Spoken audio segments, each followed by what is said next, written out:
Hey, this is Joshua, MVA Studio, Minneapolis. Another fine day in the Mississippi, high traffic area, so I will just attempt to talk as loudly as possible. Today we're going to talk about the producer method, one of the 4 ways that we can approach a project if you work with the MVA Studio. So first off, credit where credit is due. What is the inspiration for this method? The first one, I think, would be my former classmate, Mike Perry, who used to have just a philosophy of making stacks of stuff that he would then integrate into his graphic design.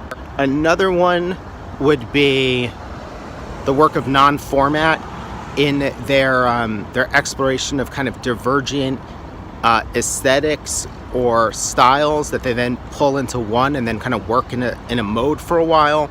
The work of Martin Vinesky is starting a project with an image making study. Might be an example of it, though all of those are kind of imperfect analogies, but at least you get a general perspective.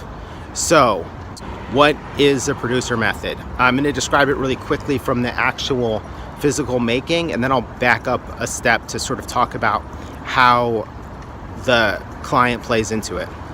The basic gist of it is it's a largely non-conceptual approach. The way that it works is we identify a bunch of visual styles or buckets to explore. So examples might be we're starting out a project in this web of free associations and concepts and general interests might be circles, Ad Reinhardt paintings, those early 90s stenciled kind of record covers by Tomato, the early thousands Robert Rauschenberg works where he would kind of silkscreen a photo, or not silkscreen, but put a photo on a canvas and then draw around it and have a lot of white space, and the typography that's found on postal forms. Those might be some buckets.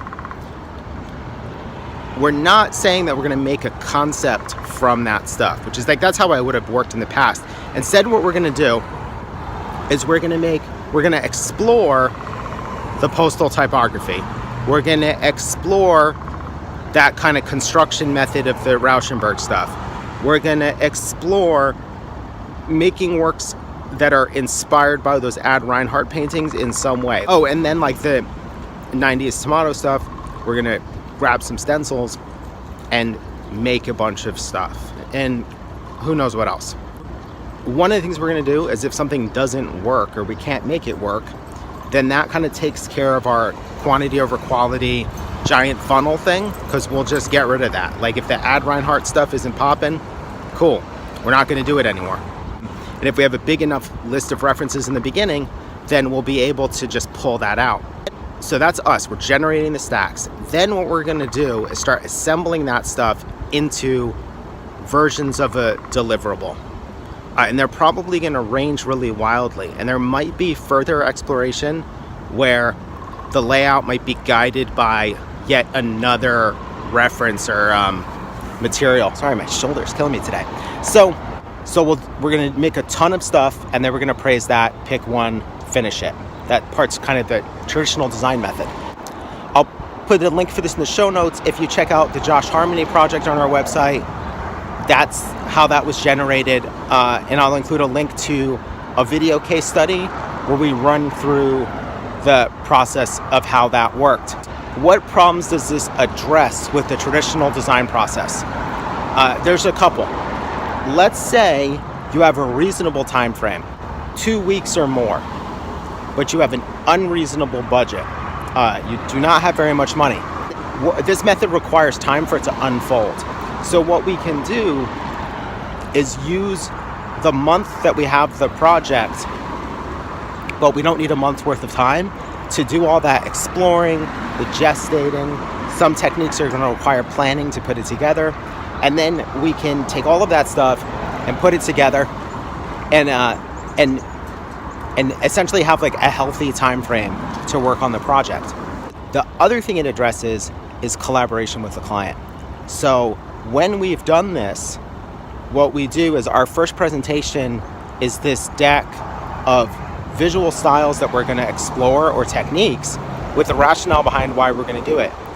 And what we want the client to do is kill some stuff for us and tell us which stuff they love.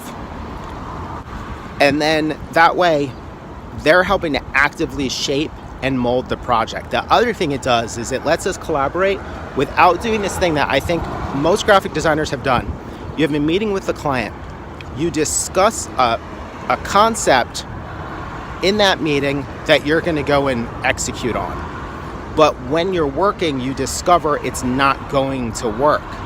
So, however much later, you show up with work, but it's not that thing that you talked about, and they're disappointed because that thing that you discussed is not there.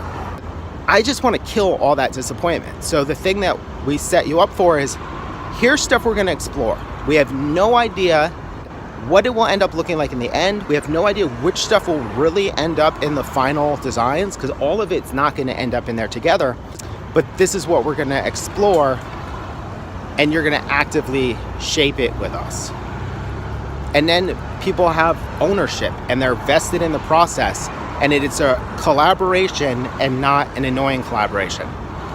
And then the last thing I think that it does is, not every project needs necessarily a conceptual response, and not every client is interested in the conceptual response. I've had meetings with people where you explain the stuff that's going on behind the graphics, and they just don't care. They were really just interested in the visuals. This is a way to just kind of run straight towards that in a fashion that's coherent, I still think authentic to the interests of everybody at the table, so it doesn't just rely on style. It's not about recreating any one thing. It's about creating something new by remixing visual culture, I guess you would say. So that's the producer method. Some of you probably work like this already, but for me, it's not totally, it's become a thing we've started doing more as we had projects that we were doing for people where there was very little money, but they had a nice, healthy timeline to do it. If you know designers that work in this kind of method, or that it sounds like they do, leave a link in the comments, please. All right, thanks a lot.